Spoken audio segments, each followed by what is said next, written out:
아주 오래전에 나온 영화 중에 라이언 일병 구하기라는 그런 영화가 있었습니다. 그 영화의 대략 줄거리는 이런 겁니다. 이곳 아이오와 주의 어느 가정에 아들이 4명이 있는데 그 아들 4명이 2차 대전에 다 참여를 했습니다. 근데 셋은 죽고 마지막 막내 하나만 살아서 낙하산으로 투하되었는데 어디에 있는지 살아있는지 죽어있는지 알 수가 없습니다. 그럼 미국 국방부에서 조사를 하다가 이걸 발견하게 되었고 3명이 죽었는데 마지막 아들까지 죽으면 미국 국민들의 사기가 다 떨어질 것이다. 그것을 생각하고 톰 행크스, 이제 주인공이지만 그 톰 행크스 대위에게 구조대를 만들어서 급파를 합니다. 이 일병을, 이 막내를 꼭 살려 데려와라. 근데 막내의 이름이 라이언이고 그래서 영화 제목이 라이언 일병 구하기입니다. 톰 행크스가 이끄는 그 수색대가 천신만고 끝에 라이언을 찾아냈습니다. 찾는 데 성공을 합니다. 근데 그때 이렇게 라이언의 역할이 뭐냐면 지금 그 다리를 사수하고 있는데 독일군이 다시 반격을 하는데 그 다리를 끝까지 사수하는 겁니다. 그러니까 총을 쏘다가 언제 죽을지 모르는 아주 그 최전방입니다. 그때 톰이 그 라이언을 찾아내고 하는 말이 뭐냐면 자네 형 셋이 다 죽었다. 라이언이 그 말을 듣는 순간에 엄청난 충격을 받죠. 근데 이내 곧 마음을 추스리고 질문하기를 그것 때문에 저한테 오셨습니까? 그때 이 톰이 하는 말이 무슨 말이냐면 우린 널 데리러 왔다. 너는 이제 집에 간다. 근데 바로 이 대목에서 라이언이 굉장히 뜻밖의 말을 합니다. 저는 여길 떠날 수 없습니다. 지원군이 와서 도착해서 우리를 도와주기 전에는 이 자리는 너무 위급한 자리입니다. 나는 이 자리를 지켜야 됩니다. 그때 이 톰이 너무 어이가 없어서 하는 말이 야, 그러면 내가 네 엄마에게 가서 내가 뭐라고 얘기를 하냐. 너는 살아야지. 그때 라이언이 대답을 하는데 참 묘한 대답을 합니다. 만일 그런 상황이 발생해 만약에 내가 죽으면 저희 어머니에게 저는 마지막 남은 내 형제들하고 같이 있었다고 전해주십시오. 우리 어머니는 이해하실 겁니다. 톰이 그 얘기를 듣고 톰 행크스가 그 얘기를 듣고 아주 깊이 생각을 합니다. 그리고 영화 대사 짧은 대사가 한마디 탁 던져지는데 뭐냐면 세상이 초현실적으로 바뀌었다 이렇게 표현합니다. 참 알 듯 모를 듯한 말입니다. 세상이 초현실적으로 바뀌었다. 어디까지나 영화죠. 그런데 이 속에 참 많은 것을 던져줍니다. 톰 행크스 대위는 지금까지 어떻게 인생을 살아왔냐면 자신의 인물을 일직선상의 인물로 생각했습니다. 나는 투하돼서 라이언을 찾고 라이언을 찾으면 반드시 구해온다. 그러면 임무 끝. 아주 일선적이고 일순간적이고 아주 단순하고 클리어합니다. 그러니까 하는 말을 위해서 자기가 달려온 거죠. 그리고 적진에 잠입해서 라이언을 찾아만 오면 전쟁이 어떻게 되든 상관없고 내 임무는 끝. 그렇게 생각했습니다. 그런데 정작 라이언을 찾고 보니까 그 임무가 그렇게 단순한 임무가 아니더라는 거죠. 전혀 예상하지 않았던 어떤 상황들이 기다리고 있고 또 라이언을 찾았다고 해서 임무가 끝난 게 아니더라는 겁니다. 뭔가 더 복잡하고 미묘한 그 현장의 미션이 다시 생긴 겁니다.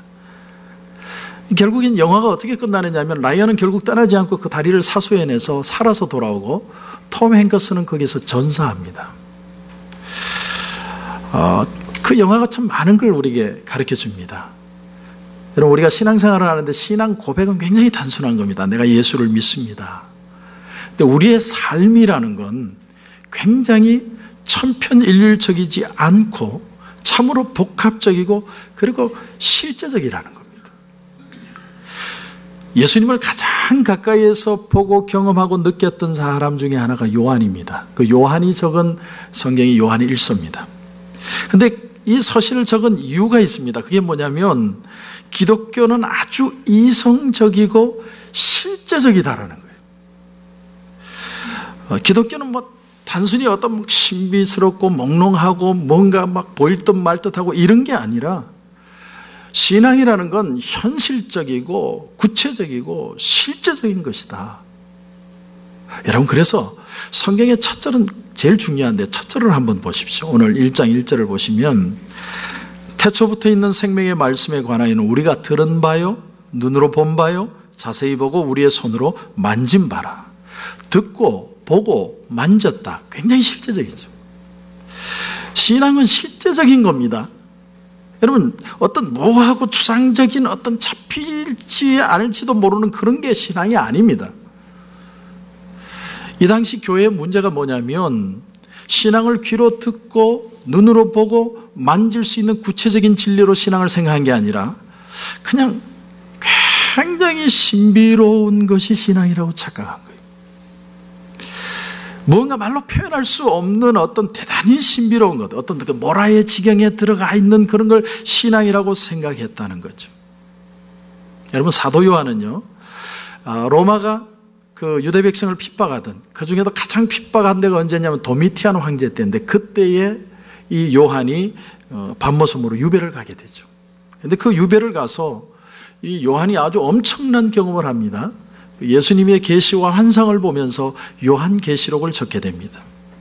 그리고 그 후에 밤모섬에서 풀려나서 다시 고향 땅으로 돌아오는데 어디로 왔냐면 요한은 에베소로 와서 죽을 때까지 그 에베소에서 목회하다가 죽습니다. 예수님의 어머니를 끝까지 모시고 있으면서. 요한은 생전에 성경을 3권 적었습니다. 요한복음, 요한계시록, 요한 1, 2, 3서. 근데 요한이 1, 2, 3서를 적을 때 그 요한은 굉장히 나이가 많았을 것이다 그렇게 추정합니다. 추정하기는 AD 80년에서 90년경, 나이로 따지면 80대 중반이나 80대 후반쯤입니다. 그때쯤 요한 1서를 적었다는 거죠. 근데 이렇게 인생을 마무리할 즈음에 자신의 전 인생을 찬찬히 돌아보면서 묵상하는 가운데 신앙이라는 건 이런 거다. 내가 평생을 살아보니까 신앙은 이거 딱 하나더라는 거예요. 이걸 내가 반드시 너희들에게 보여주고 싶다. 그 신앙의 포인트가 뭐냐? 신앙은 듣고 보고 만지는 것이다. 다시 말하면 신앙은 굉장히 실제적인 겁니다. 프랙티컬한 거예요. 하나님을 듣고 보고 만지는 경험이 반드시 있어야 돼요. 당시 초대교회에 이단들이 많았습니다. 거짓된 이단들. 그 중에서 가장 뚜렷한, 눈에 튀는 이단이 누구냐면 영지주의입니다. 그노시스주의죠. 지성주의입니다. 대단히 신비적인 것을 추구하는 교단이었어요. 근데 그 사람들은 무슨 얘기를 하냐면 그들의 사상의 베이직이 뭐냐면 우리의 영혼은 깨끗한데 육신은 더럽고 추하다는 거예요. 여러분, 우리 기독교는 뭔 줄 아세요? 기독교는 영혼도 구원받아 깨끗해지지만 우리의 육신의 삶도 성화의 삶을 살아간다. 그래서 전인적인 구원이라고 표현합니다. 하지만 그 당시 사람들이 생각하면서 사상의 매력으로 느낀 게 뭐냐면 우리가 정신적으로 뭔가 황홀해지고 뭔가를 막 경험하는 그게 진짜라고 생각하는 거예요. 왜? 로마의 지배를 받고 있으면서 우리의 몸은 핍박을 받고 있으니까 우리의 정신을 가지고 뭔가를 하는 것이 참 그래도 마음이 편한 거예요. 그게 자꾸 진짜라고 생각하는 거예요. 그리고 우리 육신은 더럽고 추한 거예요. 여러분, 예수 믿고 내가 구원받는 건 아주 단순한 겁니다. 예수를 믿느냐 안 믿느냐에 따라 구별되는 겁니다. 타협이 없습니다. 믿어야 구원받습니다. 그러나 우리의 일상의 신앙의 삶은 너무도 복합적이고 포괄적이고 그러면서도 추상적이 아니라 아주 실제적이고 구체적인 것들입니다. 가게에서 내가 옷 한 벌을 클리닝할 때 몇십 센트를 깎을 것이냐 더 받을 것이냐. 내가 지금 히스패닉이 와서 옷을 사는데 텍스 떼고 달라고 합니다. 텍스 떼고 주니까 저것도 텍스 떼달라고 합니다. 떼줘야 되나 말아야 되나. 도대체 어디까지가 사랑이고 어디까지가 용납이고 어느 선이 신앙인으로서 정당한 태도냐. 우리 신앙의 삶은 여러분 너무나 현실적인 어떤 것입니다. 사도 요한이 요한 1서를 적는 목적은 이거 하나예요. 신앙은 모호하거나 환상적인 게 아니라 현실적이고 구체적인 것이다. 여러분, 요한 계시록을 적은 사람이 지금 이렇게 얘기하는 거예요. 그렇다면 우리에게 구체적으로 다가오는 하나님은 어떤 모습이시냐? 구체적으로 프랙티컬하게 우리에게 와 부딪히는 그 하나님은 어떤 모습이냐? 그 모습을 1장 5절에서 이렇게 표현합니다. 여러분 1장 5절을 보십시오. 우리가 그에게서 듣고 너에게 전하는 소식은 이것이니 곧 하나님은 빛이시라. 어둠이 조금도 없으시니라. 요한의 삶을 다 정리를 하면서 딱 한 센텐스로 자신의 삶을 정의해 보니까 하나님은 빛이시다. 하나님은 빛이시다. 그런데 그 하나님은, 빛이신 하나님은 우리의 삶 가운데 실제적인 빛이시다, 이런 말이에요. 빛이 뭘까요? 빛에 대해서 한번 이렇게 묵상을 해보니까 빛에는 한 세 가지 정도의 개념이 있습니다. 첫 번째는 뭐냐면, 빛은 도덕적인 깨끗함을 말할 때 빛이라는 표현을 합니다. 우리는 흔히 세상이 참 어둡다고 얘기하죠. 어두워지고 있다. 지금 LED 등이 너무 발전을 해가지고 이번에 우리 리더 수련을 갔는데 LED 랜턴을 켜니까 얼마나 밝은지 몰라요. 이게 밤이 낮보다 더 밝아지고 있는데 왜 세상은 어두워진다고 얘기하느냐? 세상에는 더 죄가 만연하고 사람들은 더 악해지고 부정부패는 더 많아지고, 그런 모습을 보면서 사람들의 표현이 뭐냐면 세상이 어두워지고 있다. 그런데 그런 인간들의 마음속에 오늘도 하나님은 오셔서 부딪히면 정의가 살아나고 양심이 살아나고 삶이 회복이 되는 그런 역사들을 통해서 하나님은 빛이시다. 두 번째는 뭐냐면, 빛이라는 건 어떤 지식, 어떤 깨달음을 뜻합니다. 깨달음. 여러분, 한국 사람들이요, 이제는 노래를 다 잘합니다. 나는 그 영향이 어디서 왔을까 가만히 생각해보니까 K-POP 때문에 그래요. K-POP 때문에. K-POP을 이렇게 보다가, 옛날에는 노래 잘한다는 게 뭐냐면 마이크 들고 고함 지르는 게 노래 잘하는 거거든요. 근데 K-POP을 보다 보니까 나와서 심사위원이 하는 말이 공기 반 소리 반, 공기 반 소리 반으로 내야 된다, 소리를. 그걸 전 국민이 다 보는 거예요. 근데 보다가 어느 날 보니까 전부 다 노래 실력이 다 뛰어나졌어요. 다 발전을 해버렸습니다. 여러분, 그런 거 느끼지 못하세요? 한국 사람들 너무 노래를 잘해요. 그런 것을 깨달음이라고 그러죠. 예수님을 믿으면서도 성경을 읽다가 어떤 지식의 어떤 기준을 발견하기 시작하고, 스스로 이게 옳다 그러다를 성경의 기준에서 분별할 줄 알게 되고, 또 환하게 어떤 것들을 이해하게 되는 그런 깨달음이 올 때 그것이 빛이다, 이렇게 표현합니다.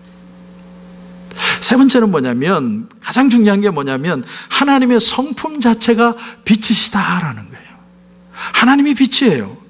하나님께는 죄가 일절 있을 수 없습니다. 어둠이라는 게 존재하지 않습니다. 하나님은 절대적으로 거룩한 분이시고 그 앞에는 모든 죄가 드러난다는 거예요. 그래서 빛 대신 하나님을 가까이 오면 올수록 어둠은 다 사라지게 되어 있다. 하나님 자신이 빛이시다. 좀 더 다른 각도에서 얘기하면 하나님이 시작이시다라는 거예요. 하나님으로부터 모든 것이 출발한다는 거예요. 오늘 이 시대도 그렇지만요, 예수님이 부활하시고 승천하신 지 불과 반세기가 넘어가기 전에 사람들의 사고가 변했습니다. 사람들은 주님의 사랑을 오해하고 자신의 것으로 합리화시키고 변질되는 일들이 일어나기 시작했습니다. 무엇보다도 가장 큰 변화가 뭐냐면 하나님 중심에서 내 중심으로 바뀌기 시작했습니다. 사람들이 다 자기가 중심이다. 몇 주 전에도 말씀을 드렸지만 신앙생활은 굉장히 복합적인 겁니다. 왜냐하면 우리는 예수 그리스도를 믿는 순간에 우리 속에 born again 한 생명이 탄생하는 거예요. 이 생명이 없는 사람은 아무리 무슨 소리 들어도 갈등도 없고 부담도 아무것도 없어요. 그런데 예수 믿고 이 생명이 탁 생긴 사람은 언제나 하나님이 거룩함으로 끌고 가려는 그 파워와 세상에서 한번 내 생각대로 살아보고자 하는 이 파워가 같이 부딪혀가지고 힘들어요. 신앙생활이 쉽지 않습니다. 예수 믿는 게 쉬운 게 아니에요. 그래서 우리가 예수님을 의지하는 겁니다. 내 힘으로 안 되기 때문에. 의지하면서 우리가 자라가는 거죠. 우리는 우선 예수를 믿으려고 할 때 성숙하는 신앙이 되려면 몇 가지 과정을 지나갑니다. 이걸 여러분이 깨달아가는 거예요. 첫 번째가 뭐냐면 눈에 보이는 게 전부가 아니다. 그것을 배우기 시작합니다. 우리 눈에 보이는 좋은 것들이 있어요. 돈이라든지 명예라든지 권력이라든지 지식이라든지 너무너무 좋죠. 돈이 자꾸 많아지면 행복할 것이다 라고 생각하는 거예요. 그런데 주님이 뭐라고 말씀하시냐면 이보다 더 귀한 것이 있다라는 걸 우리에게 가르치는 거예요. 우리는 신앙생활하면서 자꾸 내 행복에다가 예수님을 맞춰요. 나를 행복하게 만들기 위해서 주님 노력 좀 하세요. 우리 신앙의 포커스가 그렇게 갑니다. 그러나 신앙이 성숙한다는 건 뭐냐면 내 중심이던 것이 주님이 중심이 되고 내가 주님을 따라가기 시작하면서 성숙한다는 거예요. 그게 달라지는 겁니다. 두 번째는 뭐냐면 우리가 예수를 믿을 때 가장 이해하기 어려운 단어가 회개라는 단어입니다. 회개를 하고 싶은데 죄가 뭔지를 모르는 사람이 회개를 어떻게 해요? 자꾸 회개라고 그러는데 뭘 회개해야 될지 모르겠어요. 그래서 어떤 분들은 어느 날 잡아가지고 그냥 그날 목숨 걸고 자기 생각나는 죄를 다 회개합니다. 그런데 그 회개의 진짜 의미를 조금씩 알아가는 걸 신앙의 성숙이라고 표현합니다. 세 번째는 뭐냐면 신앙이 자란다는 건 자기 목표가 사라지는 걸 말합니다. 여러분, 사람은 모두가 다 미래에 대한 희망이 있습니다. 지금 내 형편은 참 보잘것없는데 내가 열심히 살고 성실하게 살고 하나님이 축복해 주시면 나는 잘 살게 될 것이다. 그런 꿈들이 다 있다는 거예요.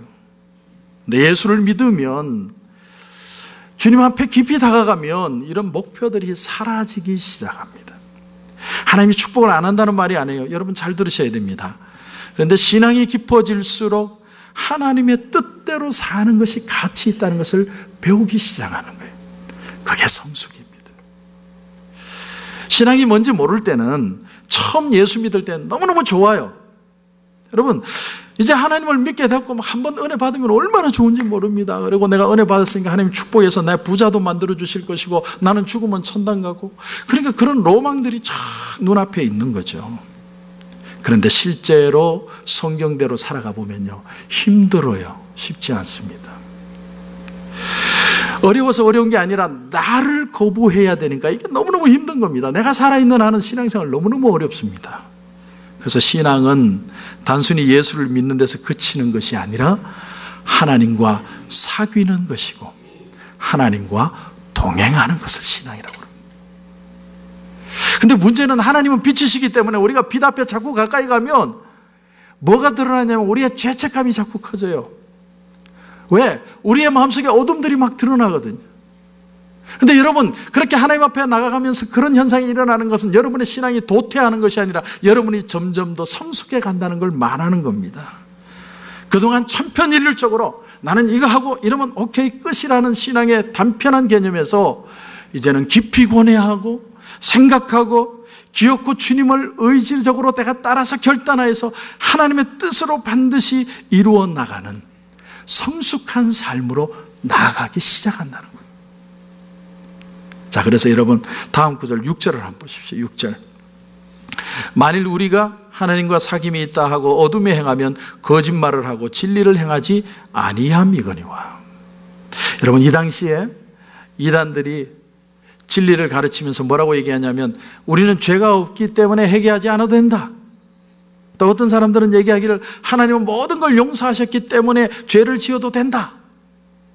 그러니까 예수 믿기 어려웠던 사람들이 이런 얘기 들으니까 할렐루야, 너무 마음이 좋은 거예요. 그리고 전부 이단에게 쫓아가기 시작하는 거예요. 왜? 우리는 천사처럼 거룩해지기가 너무 어렵거든요. 우리 내면 속에는 여러분 죄의 욕망들이 막 들끓고 있습니다. 들끓고 있어요. 그래서 여러분 이런 재밌는 예화도 있지 않습니까? 어떤 목사님이요, 여자만 보면 이쁜 거예요. 안 이뻐야 되는데 여자만 보면 이뻐요. 하나님 앞에 기도했어요. 하나님, 여자만 보면 이쁜데 어떻게 하면 좋겠습니까? 그러다 도저히 해결이 안 돼서 40일 금식기도 들어가셨습니다. 하나님, 여자가 돌같이 보이게 하여 주시옵소서. 목숨 걸고 기도했습니다. 그리고 40일 만에 할렐루야 하고 내려와서 버스 정류장에 서 있는데 여자분 하나가 싹 지나가는 거예요. 근데 향수 냄새가 싹 나는데 She is something. 이쁘더라는 거예요. 이쁘더라. 여러분 잘 들으세요. 40일 금식 기도가 우리를 변화시키는 게 아니에요. 하나님이 은혜로 덮어주시기 때문에 우리가 새로워지는 줄 분명히 믿으시기 바랍니다. 여러분, 이 분명한 신앙의 기준이 있어요. 저는 40일 금식 기도 하지 말라는 얘기가 아니에요. 뭐가 중요한지를 알아야 돼요. 하나님의 은혜예요. 우리가 예수를 믿어도 우리 안에는 죄의 본성이 그대로 남아 있습니다. 그래서 빛이신 하나님을 가까이 하라는 거죠. 이게 무슨 말이냐? 말씀 앞에 더 나를 노출시키고 하나님의 뜻을 더 생각하고 고민하고 순간순간 작은 것 하나라도 내가 믿음으로 결단하려고 애를 쓰고 수고하며 성령을 의지할 때 오늘 6절에 나오는 말씀처럼 거짓말과 거짓행하면서 점점 벗어나게 된다는 거예요. 여러분, 없는 회개할 거리들을 짜내서 생각해내지 마세요. 우린 생각하면 할수록 사실은 회개할 게 생각나는 게 아니라 내가 뭘 잘못했지? 나만 이렇게 살아? 이런 생각이 더 많이 들어요, 여러분. 오히려 역으로 여러분에게 추천하는 방법은 바로 이겁니다. 말씀 앞에 여러분 자신을 자꾸 노출시키십시오. 말씀을 읽고 말씀을 들으면서 이것이 깨달아지고 믿어지게 하여 주시옵소서. 하나님 앞에 기도하십시오. 그러면 자연스럽게 여러분이 뭐가 걸리고 뭐가 문제인지를 스스로 깨닫게 되어 있습니다.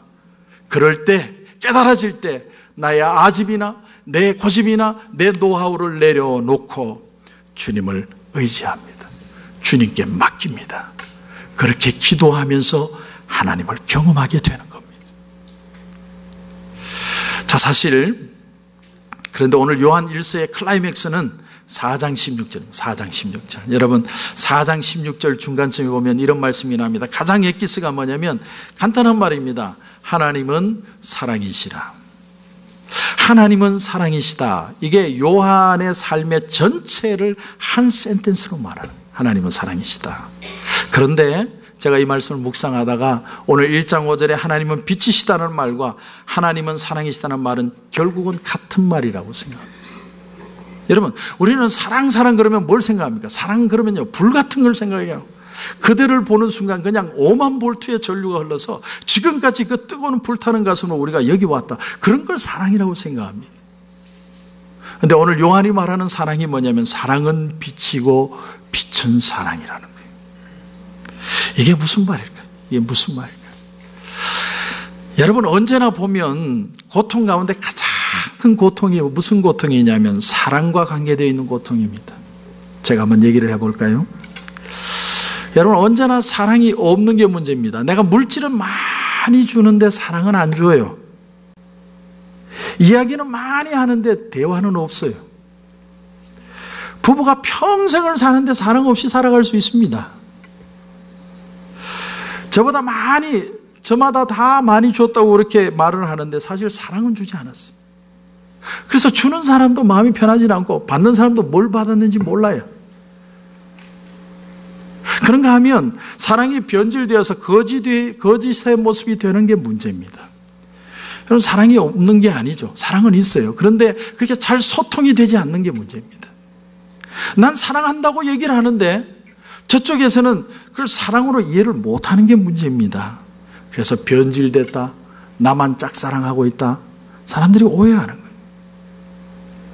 세 번째로 무엇보다 문제가 뭐냐면 사랑의 불신에 있습니다. 내가 널 사랑해, 날 믿어줘. 내가 안 믿습니다. 절대 안 믿습니다. 그러니까 사랑이 깨지는 거예요.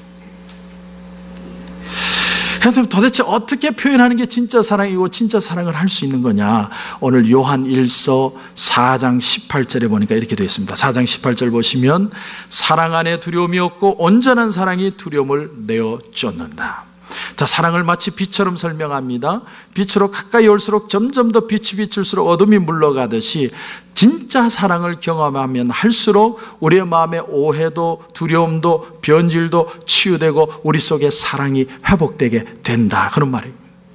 그렇다면 여러분, 참 사랑이 뭐예요? 진짜 사랑이 뭡니까? 그걸 경험하면 우리의 사랑이 회복된다는 겁니다. 어릴 때는요, 받는 게 사랑인 줄 알았어요. 그런데 크면은 주는 걸 사랑이라고 배우기 시작합니다. 어릴 때는 내가 칭찬 듣는 게 사랑인 줄 알았어요. 그런데 어느 순간이 되면 어른이 되었다는 건 칭찬해 주는 게 사랑입니다. 마지막에는 온전히 불태울 수 있는 그 무엇을 가지는 것이 사랑이죠. 오늘 1장에 하나님은 빛이시다, 4장에 하나님은 사랑이시다, 이 표현은요, 의무를 말하는 게 아닙니다. 너 이렇게 살라는 말이 아닙니다. 우린 자꾸 성경을 그렇게 읽습니다. 여기도 요한 1서에도 보면 사랑하라고 자꾸 얘기하니까 우리 사랑해야지, 싫어도 사랑해야지, 마음에 안 들어도 사랑해야지, 그런 의미가 아닙니다. 여러분, 빛이 되어라, 니들도 사랑해라, 그렇게 요구하는 게 아니라 하나님은 이런 분이다, 그걸 받아들이고 믿고 내 것화 해라, 그러면 사랑은 된다 이러는 거예요. 여러분 오늘 4장 16절에 하나님은 사랑이시라, God is love, 헬라어로는 호 테오스 아가페 에스틴, 성경 가운데 이렇게 명확하게 하나님은 사랑이라고 표현한 것이 요한일서 딱 2군데밖에 없습니다. 여러분 이렇게 고백해 보셨어요? 정말 힘들 때, 정말 내가 살기 어려울 때 하나님은 사랑이시다, 한번 묵상해 보셨어요? 우리가 힘들 때는요, 하나님의 성품을 묵상하는 겁니다. 하나님은 사랑이시여. 하나님은 우리가 부하든 가난하든 그거 상관없어요. 내가 나이가 많이 들었냐 적은 것도 상관없습니다. 내가 건강하냐 몸이 병들었냐 그것도 아무 상관없습니다. 하나님의 관심은 얼마나 하나님을 믿고 있고 그 하나님의 사랑을 바로 알고 있느냐 하는 거예요. 바로 알고 있느냐. 여기에 하나님의 마음이 있는 거예요. 여러분 테니스를 배우든 탁구를 배우든요, 어떤 운동을 해도 이게 마음처럼 잘 배워지지는 않습니다. 그러니까 코치가 있잖아요. 코치가 붙어서 자꾸 옆에 잔소리합니다. 이렇게 해라 저렇게 해라. 얼마나 잔소리하는지 몰라요. 그런데 정말 지혜로운 코치는요, 잘못하는 걸 많이 보면서도 그때마다 이래저래 말 안 합니다. 가만히 쳐다보고 있습니다. 왜냐? 상대방의 자존심을 생각하는 거예요. 못 치는 사람도 자존심이 있거든요. 그리고 늘 못하다가 딱 한 번 잘할 때가 있습니다. 그때 갑자기 참 잘했다, 참 잘하셨어요, 그렇게만 하시면 됩니다. 끝. 여러분 참 귀중한 교육 방법입니다. 못하는 거 자꾸 나무라면요 점점 더 못해요. 근데 어쩌다가 한 번 잘할 때 그때를 딱 붙들어야 됩니다. 그 잘한 것을 극대화시키는 거예요. 우리 신앙생활에도 한번 적용해 보면 이렇게 되는 겁니다. 어떤 때는 하나님이 한없이 두렵습니다. 심판이 두려워요. 내가 사고를 많이 치니까. 그런데 어떤 때 참 내가 별로 잘하는 게 없는 것 같은데 한번 살짝 마음을 먹었는데 하나님이 은혜를 확 부어주실 때가 있어요. 깨달아질 때가 있어요. 야, 이거 하나님 은혜다. 지난 화요일 날 우리가 오픈뱅크에 가서 론 다큐멘터리에 사인을 했습니다. 이제 다 넘겼습니다. 그리고 지난 목요일 날 우리가 루터란 교단에 있는 돈 154만 몇천 불인데 그게 마지막 이자가 또 5천 불이 붙어요. 155만 1,000불을 싹 다 갚았습니다. 다 끝났어요. 그래서 오픈뱅크하고 계약을 했는데 제가 집에 돌아와서 생각해 보니까 아무리 생각해도 우리가 잘난 게 없어요. 우리가 무슨 이쁜 짓을 했습니까? 우리가 뭐 재산이 굉장히 탄탄해가지고 뭐 어떤 은행이든 되든 뭐 그런 건 줄 아세요? 아닙니다. 어떤 분이 그런 얘기를 하세요. 아이, 목사님 신생은행이니까 그러는 겁니다. 천만의 말씀. 신생은행이니까 잘못하면 훅 갈 수가 있어요. 더 조심스러운 거 아닙니까? 근데 무조건 그냥 잘해줘. 그 은행 행장이 그냥 밀어버린 거예요. 왜 그랬을까? 아무리 생각해도 이유가 없어요. 나는 아직도 이해가 안 가요. 이게 됐다는 게 이해가 안 가는 거예요, 지금. 여러분, 바로 그 순간에 은혜를 깨닫는 순간, 그것을 딱 잡고 그 순간을 연장하는 거예요. 확대하는 겁니다. 그 하나님의 사랑을 딱 포착하는 순간, 그 사랑을 딱 걸머쥐고 내 다른 상황에도 적용을 하는 거예요. 아, 하나님이 여기에도 하나님의 은혜로 이루어 주시겠구나. 그래서 은혜를 자꾸 연장해가는 훈련을 할 줄 알아야 돼요. 자꾸 연장해가는 것이 뭐냐면 빛 대신 하나님 앞에 가까이 가는 것이고 하나님의 사랑을 내 속에 극대화하는 방법이에요. 자꾸 은혜로 봐야 돼요. 라이언 일병이 처음에는 형제는 자기 3명의 형들밖에 없는 줄 알았어요. 근데 전쟁하다가 전우가 죽으니까 전우 전체가 자기의 형제가 된 것처럼 자꾸 사랑을 넓히는 거예요. 그래서 사랑은 초현실적인 거예요. 여러분, 사랑과 반대되는 말은 두려움입니다. 두려움. 그래서 벵겔이라는 신학자가 이런 말을 했습니다. 여러분 한번 들어보십시오. 사랑도 두려움도 없는 사람은 무지한 사람이다. 사랑은 없고 두려움만 가지고 있는 사람은 율법주의자다. 사랑과 두려움을 동시에 가지고 있는 사람은 갈등하는 사람이다. 그러면 두려움은 없고 사랑만으로 충만한 사람이 누구냐? 그 사람이 바로 그리스도인이다. 할렐루야. 사랑을 알고 사랑 안에 거하고 사랑에 바로 응답하는 그 순간에 모든 두려움과 근심이 우리 속에서 떠나가게 되는 겁니다. 그때서야 내가 일도 할 수 있고 누군가를 사랑할 수도 있게 되는 거예요. 여러분, 사랑을 받지 못하는 게 아니에요. 사랑을 모르기 때문에 문제예요. 주님의 십자가, 그 죽어주심의 그 사랑이 바로 여러분 한 사람을 위한 거였어요. 바로 나 하나를 위해서 주님이 그토록 고통스럽게 죽어주신 거예요. 하나님의 사랑의 클라이맥스, 최고 가치는 나를 위해 죽어주신 하나님이에요. 그 사랑을 묵상하면, 십자가의 사랑을 깨닫게 해달라고 기도하면, 그 사랑이 내 가슴에 와서 부딪히면 우리의 모든 두려움과 어둠은 떠나가는 거예요. 그게 하나님의 사랑입니다. 하나님이 빛이신 거예요. 여러분, 우리 신앙생활은 단순하지 않습니다. 천편일률적이지 않아요. 저 사람은 쉬운데 내게는 어려울 수 있어요. 저 사람은 잘 되는데 나는 안 될 수도 있어요.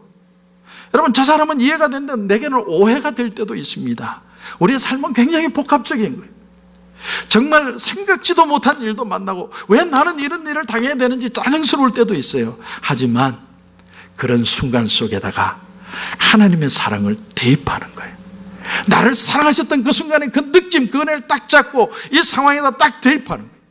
자꾸 넓혀가는 거예요. 하나님이 여기서도 은혜를 주실 거예요. 자꾸 사랑을 키우는, 하나님의 빛되신 모습을 보는 거예요. 자꾸 넓히다 보면 하나님의 빛되심이 우리의 삶 가운데 점점 더 크게 나타나게 되는 거예요. 이게 하나님의 빛이고 하나님의 사랑이라는 뜻입니다. 사도 요한이 마지막 인생을 정리하며 깨달은 진리는 이거 하나입니다. 하나님이 시작이시다. 그분으로부터 빛이 시작되었고 그분으로부터 사랑도 시작되었다. 여기에 내 삶이 있고 내 현실이 있고 모든 것이 이 속에서 구체화되어지는 것이다. 나는 하나님, 빛되신 하나님, 사랑의 하나님으로부터 지금도 시작하고 있다. 저는 저와 여러분에게 삶 가운데 도전합니다. 어떤 형편에 계십니까? 어떤 문제 가운데 있습니까? 두려워하지 마십시오. 그날 그 순간에 여러분을 사랑하셨던, 그 은혜를 주셨던 하나님은 오늘 이 어려운 상황에도 여러분의 하나님이신 줄 믿으시기 바랍니다. 하나님은 지금도 빛이고 지금도 사랑입니다. 그 하나님을 받아들이면 그 사랑이 두려움을 물러내고 그 사랑이 회복시키시고 그 사랑이 새롭게 하여 주는 겁니다. 그런 은혜가 저와 여러분 가운데 넘치시기를